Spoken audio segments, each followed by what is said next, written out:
Maligayang pagbabalik mga kasolid, Wonderboy Carl James Martin nambugbog sa bansang Mexico. Naoya Inoue matras kay Junto Nakatani. Dahil sa pagkapanalo, posible nga si Wonderboy ang maging number 1 na mandatory challenger sa WBO. Yan ang ating pag-uusapan mga kasolid. Pero bago yan, isang like naman dyan at pa-share na rin ang ating video. Para sa ating unang balita mga kasolida, dahil nga sa pagkapanalo nitong si Naoya Inoue kontra kay TJ Doheny ay kaagad naman naglabas ng plano itong Top Rank Promotion CEO Mr. Bob Aruma. Target kagad itong si Sam Goodman sa buwan nga ng December at kagad nga daw ikakasa ang mega fight sa bansang Japan or sa Las Vegas kontra kay Junto Nakatani. Pero sa kasamaang palad mga kasolid, ang plano ni Bob Aruma hindi nagustuhan itong The Monster Naoya Inoue. Ayon nga dito kay Japanese Monster Naoya Inoue, hindi niya muna lalabanan itong si Junto Nakatani. Dapat daw di umano ay labanan muna nitong si Junto ang kanyang kapatid na si Takuma Inoue, isa nga sa mga kampiyon sa bantamweight division.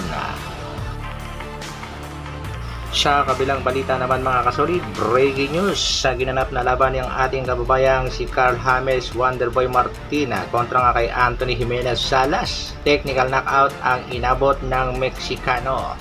Panoorin natin mga kasolid kung paano pinabagsak at pinaayawa at binugbog nga ng ating kababayang si Martin ang kanyang nakalabang higante. Ito nga mga kasolid ang unang laban ni Martin sa labas ng bansang Pinas.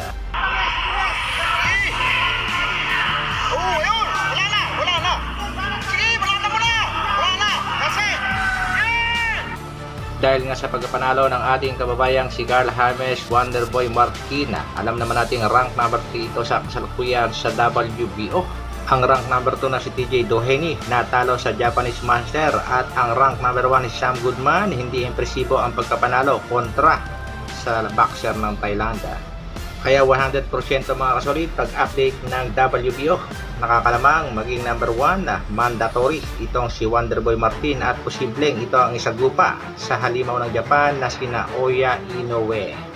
Ayon naman sa ilang boxing fans, kailangan ay testingan muna itong si Wonderboy kontra sa former 3 Division World Champion General Cuadro Alas Casimiro na alam naman nating may laban din si Alas ngayong buwan ng October kontra Mexican Warrior na si Saul Sanchez. Ano sa tingin niyo mga kasolid, kakayanin na kaya ni Wonderboy alinman kay Casimiro or Naoya Inoue? Hanggang dito na lang muna mga kasolid. Maraming salamat sa patuloy na pagsuporta at panonood.